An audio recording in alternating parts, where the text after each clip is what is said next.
Deadline day is 1 week away. As you've been hearing, plenty going on at Manchester City. What about other departures from the Etihad? Well, we are told that talks have taken place with Napoli over defender Eliakim Mangala. It's understood they're one of a number of clubs interested in taking the Frenchman on loan. He remains a City player for now, but there is an expectation that he will leave in this window. And the same could be said for a certain Samir Nasri. Sky sources say Besiktas are interested in the player. Reports indicate a loan with a view to a permanent transfer is under discussion. News of another man potentially on his way out at Manchester City, and that is the striker Wilfried Bony. We told you yesterday West Ham were interested, and manager Slaven Bilic confirmed as much just this morning. Good player. He's an option because he plays that position that we tried even before the injuries to sign a player there, so he's a centre forward. Yeah, those are thoughts of Bilic on Bony, and his search for a striker does not end there. A move for Juventus forward Simone Zaza has not been ruled out either. He's a top player and I like the player. I mean, I was here last year, so it tells you everything. And we were in contact with him last year. It didn't happen. We're going to see this year, yeah. Now it's a few days only. Yeah, potentially Bony and Zaza then for West Ham United. News of another potential arrival at West Ham United, if we can get to him. Sky sources have told us FC Sion midfielder Edimilson Fernandez has agreed to join for a fee of £5.5 million. Fernandez is expected to have a medical later. He's the cousin of the former Manchester City player Gelson Fernandez. Let's go then to Manchester United. Been a very busy window so far, the second highest spenders. But what about the future of the former German captain Bastian Schweinsteiger? He hasn't figured under Jose Mourinho, but has declared United will be his last European club. He went on to say he would be ready if the team needs him. Let's see if that happens. Let's go from Manchester United and let's go to Southampton, and potentially a huge transfer in the offing at St Mary's. Sky sources have told us they are close to agreeing a fee for Lille's attacking midfielder Sofiane Boufal.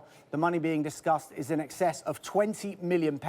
Watford are also interested in the player. Now, it could be one in, one out at Southampton. The Everton manager, Ronald Koeman, is keen to be reunited with the right-back Cuco Martina.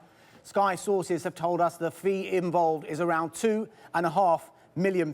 Now, staying with Everton, what is the latest on their hopes of bringing in Lamine Kone? Well, Sunderland manager David Moyes says he's rejected Everton's bid because they can't find suitable replacements. It's understood the bid will be active again if Sunderland can bring in the right players.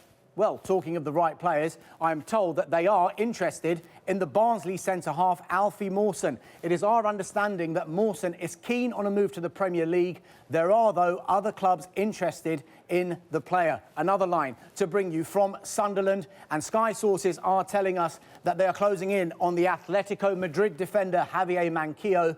We understand he's arrived in the northeast for a medical and that a season-long loan deal has been agreed for the former Liverpool player. Let's now go to Arsenal. Arsenal fans emailing us all the time asking what is happening with their transfer activity. What is happening then with the pursuit of the Valencia defender Shkodran Mustafi? I'm told negotiations continue on this one. It's our information Mustafi and his agent met club officials yesterday and was told he can leave if, and it's a big if, an adequate offer comes in. It's thought a deal could be agreed at £26 million. Valencia, though, need to sell players if they are to comply with financial fair play rules. Do not think we've heard the last of Mustafi and Arsenal in this transfer window. But if it doesn't happen, they are looking, our Arsenal, at other defensive targets. Turkish international Omar Toprak remains of interest, and the player himself has admitted he could leave Bayer Leverkusen in this transfer window. Let's go from Arsenal and let's go to Chelsea. Plenty of incoming so far during this window, but potentially one man on his way out, Juan Cuadrado. We are told the player's agent will be in London over the next few days to negotiate Cuadrado's return on loan to Juventus. Let's go from Chelsea. Let's go to Tottenham Hotspur and the saga And it is the saga. That is the Marseille winger, Georges-Kevin Nkoudou. It rumbles on. There's still an expectation the deal will go through, but a takeover at the French club is delaying the deal. Clinton NG would move the other way on a season-long loan. Now, staying with Tottenham, and Sky sources have told us that they are interested in Bayer Leverkusen attacking midfielder Hakan Çalhanoğlu. The Turkish international is set to fit Tottenham's profile. However, he is one of a number of options that they are looking at. So, potential arrivals at Tottenham. What about departures at Tottenham Hotspur? Well, talks continue with Hull City over the signing of the midfielder Ryan Mason. And Mason isn't the only midfielder that could yet be on his way out of White Hart Lane. Schalke are still in for Nabil Bentaleb. The Algerian international has been told he does not feature in Mauricio Pochettino's plans.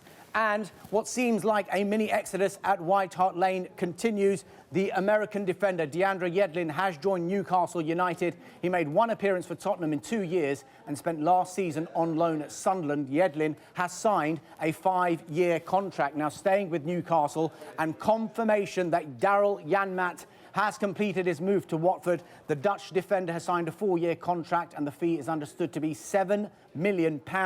Another man who could be on his way out is, if we can get to Newcastle again, we can, is the goalkeeper Tim Krul. Sky sources have told us the Dutchman will travel to Holland tonight ahead of signing for Ajax on loan for the season. We understand he's agreed to extend his contract at Newcastle until 2018 before he moves. Krul will have a medical tomorrow and is likely to replace Barcelona-bound Jasper Cillessen. Staying with Newcastle, news of yet another departure. Midfielder Henri Saivet has joined Saint-Etienne on loan until the end of the season. Saivet made 2 starts since signing from Bordeaux in January. Now, staying in the Championship, let's go to Fulham. And I'm told Asamoah Gyan is expected in the UK this week to take a medical and discuss personal terms. Gyan is currently with Chinese club Shanghai SIPG, and talks continue over how much his sizable wage Fulham would have to pay. Now, let's go from Fulham. Let's stay in the Championship, and a club that is notoriously very, very busy during transfer windows. It is, of course, Queen's Park Rangers. And look at this. For a familiar face, we are told there is an interest in the former Arsenal striker, Nicholas Bentner. We understand the Danish international is keen on a move back to London. There is so much happening in this transfer window, as you can see. As it stands, Paul Pogba's £93.25 million move from Juventus to Manchester United remains the biggest deal of this or any other window, but Manchester City are the biggest spenders. That's partly due to the £50 million purchase of John Stones and the £37 million capture of Leroy Sané from Schalke. And if you look at the actual numbers, Manchester City's spend is in excess of £156 million. They're closely followed by Manchester United, rather like the early Premier League table. And if this works, yes, it does. At the other end of the scale are Hull, about to spend for the first time, with talks continuing over Ryan Mason. What it all means is we are heading for a record. That's right, the first £1 billion spend is firmly on the cards with just 1 week to go until the window shuts.